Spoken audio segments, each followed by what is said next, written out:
Want to get into the wheel strategy, but you don't want to break the bank or you're working with a small portfolio? That's all good. I got you today. I'm going to share with you guys my 5 favorite wheel strategy stocks for May that are all under 20 bucks. Let's go. Yo, what's going on, premium chasers? I hope you are having a God blessed day. Today, every single person that comments down below is going to get our rolling playbook. This is such a common question that you guys ask me. When do I roll? When do I not roll? What are the best practices? I got you, fam. Drop a comment down below and I will get that over to you. And while you're down there, hit like, hit subscribe. Today, we're talking about quote unquote cheap wheel strategy stocks. Now, these are, I hate using the word cheap because I believe in these companies long term, right? So, just because they're under $20 doesn't mean they're bad companies by any means. But let's go over the first one. First one is Honest, guys. You guys know I'm a big fan of Honest, right? It had a great earnings report yesterday.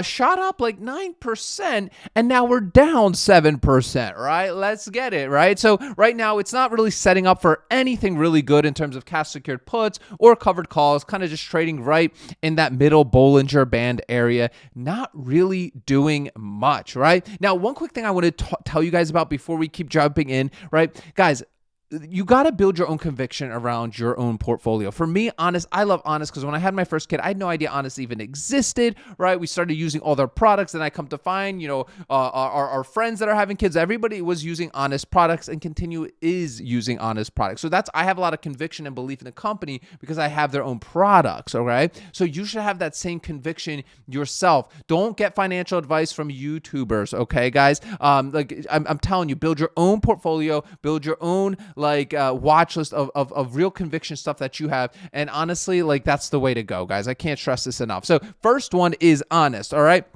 Second one that I want to tell you guys about is going to be JetBlue, all right? JBLU, all right? So you guys already know I'm Team AAL. You never know. Maybe that one's coming up. Stay tuned.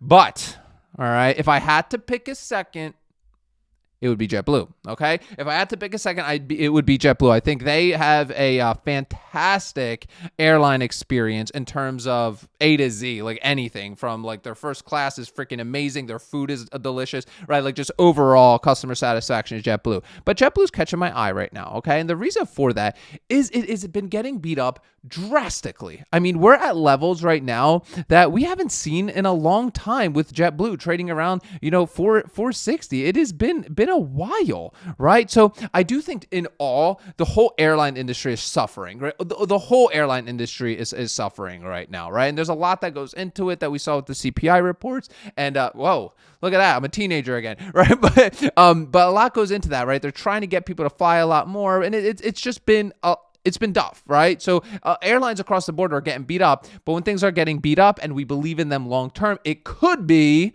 potential opportunity. So let's go take a look at what's going on with the JetBlue on the options chain, because this is kind of a new one I'm kind of dabbling into. Maybe in the past I did some stuff with this, but I don't remember. It's always been kind of a cheap stock. So let's go to sell a put and take a look at what we're seeing here in terms of options. I'll go 36 days out.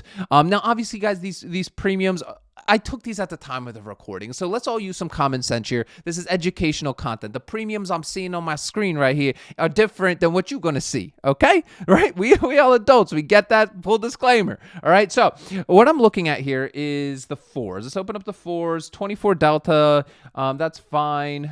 40 delta on a 4.5. It depends on how much I want to get assigned. Do I think it's good at 4.5? Maybe I do, maybe I don't. Do you? I don't know, right? So I'm going to just look at these 4s real quick. You could see we're collecting $20 from the options buyers on that. Man, they are. We got to start. Who wants to get together? We can all chip in a little bit of money, and we're going to all start sending Christmas cards to the options buyers, right? They probably don't even have home addresses, honestly, so I don't know where we're going to have to ship these Christmas cards. But if you want to be part of it, drop an amen down below. We're going to help them out. We're going to, we'll even send them some of our premium back. We'll give them some gift cards, right? But we're collecting $19 $15 on this. Obviously, these are at the time of the recording, guys. Educational content only. Can't stress this enough. Now our collateral here, right, is 4 times 100, 400, right? We can do basic math, right? And that is that's a juiced up return, right? At the time of this recording is 4.75% in what, a 36-day period that we're seeing here. Okay, so that's aggressive, right? That is aggressive. But if you believe in the company long term, you're getting it at a better discount than what it's currently trading for. You got to weigh those risks for yourself. But with these kind of lower price stocks, for the most part, you do see a lot of these juiced up premiums. So this one is on my watch list right now, and I'm just waiting to see what happens here, right? But in my opinion, trading below 200-day moving average of 1188, I love the company. I believe in the company, maybe not as much as American Airlines, but I still believe JetBlue is a fantastic business, fantastic airline, and really, like, honestly, the first airline I choose when I'm flying, because I love their entire experience. But the problem with JetBlue is they don't, well, at least for me, from my airport in Philly, like, we don't have a lot. Like, they don't have there's very few options often, so I don't get to fly them as much as I would like. But y'all don't care about me. Let's move on to the next stock. We're just going to quickly gloss over American Airlines. Trading at 10.99, up 4%. Take a look at some covered calls for yourself if you have this company. You guys know I've been talking about this one for a minute, right? And this thing has been getting beat up. And now you can reap the rewards if you want to, right? If you ended up getting assigned or buying your shares, look at the setup, guys. Look at the setup. Up at the top Bollinger Band, trading at $11 today. I mean, right there. Like, let's go take a look at what some of those premiums are looking like, guys. I'm going to go to AAL. Trade options. We're going to sell a call this time, right? Now we're saying we're willing to sell our 100 shares, right, in 30 days, right? We'll just do 36 days, right? We're willing to sell our 100 shares of American Airlines for a price that we choose. So what price do you want to do, right? That's where you have to make that decision, right? Like, if you bought them around $10 or $9, maybe you want to get rid of them around 12. Perfect, right? You wouldn't necessarily 100% get rid of them, but you would collect about $36 from the options buyers today for saying maybe. Now, obviously, that 36 days rolls around. If American Airlines stays under 12, contract expires worthless. You get your shares back. You can run the play again. But if American Airlines hits 12, you're going to have to sell your shares. Obviously, if it even hits 15, 20, 30, $1 million a share, fam. Like, you're going to miss out on all those gains, right? But you're selling it for 12, right? So you got to be okay with those risks. Okay, so you got to weigh those risks for yourself. Me personally, I don't baby my covered calls very much, guys. I don't. Like, I want to sell my shares. I know that's blasphemous. A lot of you like to argue with me, but listen, that's why you got your own mind. You got your own strategy. You don't have to do what I do, right? So, but that is American Airlines. Also, very, very juicy premiums for that one. We already talked about Honest. Where are we at next? So obviously, let's quickly look at SoFi. This is community favorite here. Community across the board. I hate even like talking about SoFi because everybody talks about SoFi. So it's hard to even say, is this thing just hyped up? I'm sure there is a lot of hype around this because everybody on YouTube talks about SoFi, but we all love SoFi, right? So it's hard, right? It's like, it's weird. Like, I don't want to be part of the crowd, but it is one of my crowd stocks that everybody talks about, that everybody loves, and I love it. I'm a big believer in SoFi. And thankfully, we've had a nice recovery across the board, guys. We've been seeing some nice recovery. So if you've had some emotional control over, the course of April to now, and you got some assignments, take a look. Can you close? I'm sure a lot of you will be able to close out your positions. If not, you're already at or past your expiration. If you got assigned at some of these levels, definitely go look at some covered call opportunities for yourself, right? SoFi is in covered call territory, in my opinion, right? So let's go take a look at this. We'll click SoFi. We'll go look at the covered call sides. We'll go out 36 days as well here, right? And these are really good premiums, in my opinion, right? Like, even at the 15s, collecting $31 in premium, for saying maybe you would sell your shares at $15 if you got assignment, let's say around like that, $9, $10 level. Like, at least for me, obviously, I don't know if that fits into your strategy or not, but for me, I personally really, really like that. Next one is Ford. Okay, Ford, I talk about a lot. I'm watching this one like a hawk. They just announced yesterday that they're going to be like the first kind of like manufacturer to really start raising prices, and truck prices are already ridiculously expensive. So a lot of people have been complaining about how expensive Ford trucks are, just trucks across the board. So I'm curious what's going to happen here. I'm expecting it's not going to really slow down anything. If anything, this is going to really actually help Ford. So let's just keep an eye out in terms of setups for Ford.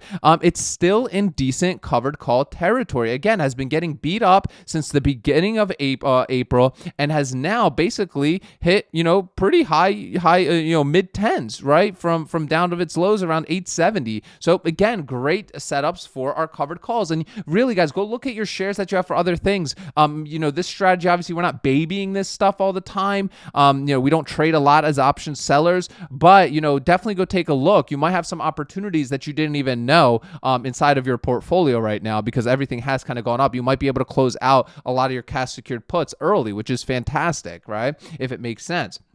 So again, here are our covered calls. Premiums aren't always so great here for Ford. When you do see stuff like this, guys, you kind of have to.